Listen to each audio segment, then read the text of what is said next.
কেন? আমার নাম যদি ফটকে হতে পারে তাহলে আমার ছেলের নাম ফিটকিরি কেন হবে না? আগে ছেলেটা হোক তো তবে দেখা যাবে। আমি যা বুঝতে পারছি যদি 20-22 দিন এইভাবে যদি কাজ চলতে থাকে না 20-22 দিনের মধ্যে তুমি দেখবে ডেলিভারি হয়ে যাবে। কে পাচুদা বিয়েও করেনি, বিয়ের বরযাত্রীও যায়নি। কেন জান? যদি প্রত্যেকদিন 2-3 বার করে করি তাহলে 20-22 দিনের মধ্যে ছেলে হবে না? না গো খেপাচুদা স্বামী, ছেলে হতে পুরো 9 মাস 9.5 মাস টাইম লাগে। পেটে বাচ্চা আসবে, পেট হবে, ডাক্তার দেখাবো, পেটে ছবি হবে, পেটের ভিতরে বাচ্চা কি করছে, ছেলে হবে না মেয়ে হবে সমস্ত ডাক্তার দেখিয়ে তারপরে হসপিটালে গিয়ে হয় সিজার করতে হবে না হলে নরমালে বাচ্চা হবে। এত সহজেই বাচ্চা হয়ে যাবে নাকি? তাই নাকি মা? ছেলে নিয়েও তাহলে অনেক ঝামেলা তো। সব জিনিসেই ঝামেলা আছে গো। আমি তো মনে করছি বইয়ের কাছে শুলে খেটে পেটে বাচ্চা চলে আসবে আর পেট মোটা হয়ে যাবে আর কদিন পরে পকাম করে বেরিয়ে পড়বে।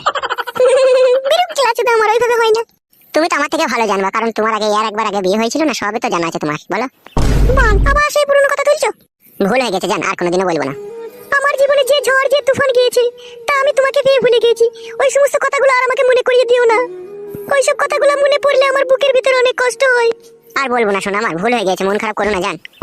তুমি আমার পুরনো অতীতকে ভালোবাসা দিয়ে সবকিছু ভুলিয়ে দিয়েছো। আমি আর ওই সমস্ত জিনিস কোনোদিনও মনে করে আর কষ্ট পেতে চাই না ফটকে। ওগো আমার মনের খাঁচার ময়না পাখি, আমার অজান্তিতে যদি তুমি কোনো দুঃখ পেয়ে থাকো তাহলে আমি তোমার কাছে ক্ষমা চাইছি জান। তুমি আমার সমস্ত দুঃখ কষ্ট যন্ত্রণা মুছে দিয়েছো।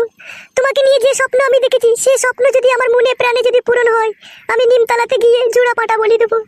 আমার সোনার ময়না পাখি, এত বড় একটা গভীর স্বপ্ন দেখে মনের মধ্যে লুকিয়ে রেখে দিয়েছো, আর আমি তোমার স্বামী, আমি অজানা? আমাকে একটু বলো না জান, আমিও শুনি। যে স্বপ্ন আমি দেখেছি তা শুধুই তোমাকে নিয়েই দেখেছি আমি সেই স্বপ্ন। বলো না আমার জান, কি স্বপ্ন দেখেছো বলো। আমি বন্ধনের কিস্তির লোন নেবো 50,000 টাকা, আর সেই 50,000 টাকাটা আমি তোমার হাতে তুলে দেবো। তুমি ব্যবসা বাণিজ্য করে জমি জায়গা কই কিনবে, ঘর বাড়ি করবে, আরো সোনায় সোহাগা করে তুলবে তুমি। তাই নাকি জান? তুমি নুন হলি ব্যাপার। যদি নুনের টাকা না লি তাহলে কে আমাদেরকে 50,000 টাকা ধার দেবে বলো? সে তো বটে জান, যদি নুনের টাকা না লি তাহলে কে আমাদেরকে টাকা দেবে? এখন যা দুনিয়ার পরিস্থিতি, একটা বিড়ি দেওয়ার কেউ লোক নাই। তুমি শুনো। হ্যাঁ জান বলো। যারা কিস্তির টাকা পয়সা দেয় ঠিক আছে, তাদের সাথে যোগাযোগ করে তুমি তাদেরকে একবার বাড়িতে ডেকে আনবে, ঠিক আছে? বেশ জান, ঠিক আছে তাই হবে, তোমার কথা শুনে আমি ডেকে আনবো। শোনো ঝুমা, আমি স্যারকে তো ডেকে আনবো, তুমি এক কাজ করো, তুমি বাবার যে বেগুন গাছগুলো নাই ওগুলাতে একটু জল দিয়ে রেখে দাও, ঠিক আছে? আমি ক্লাব থেকে একটু ঘুরে আসি। আচ্ছা ঠিক আছে, যাও, রাত করবে না, তাড়াতাড়ি ফিরবে। ঠিক আছে আমার সোনা, আমি তাড়াতাড়ি ফিরবো। না, একটু বেগুন গাছগুলো জল দিয়ে দিগা।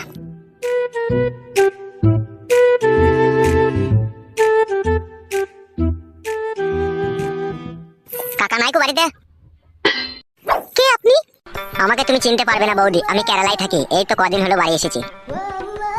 ও আচ্ছা, তা তুমি তোমার কাকাকে খুঁজতে এসেছো না তোমার দাদাকে খুঁজতে এসেছো? আমি আবার একটু স্পষ্ট কথা ছেলে বৌদি, সত্যি কথা যদি আবার না বলি না আমার আবার সারা রাত ঘুম আসে না। তাই নাকি? তাহলে কি সত্যি কথা বলতে চাও বলো।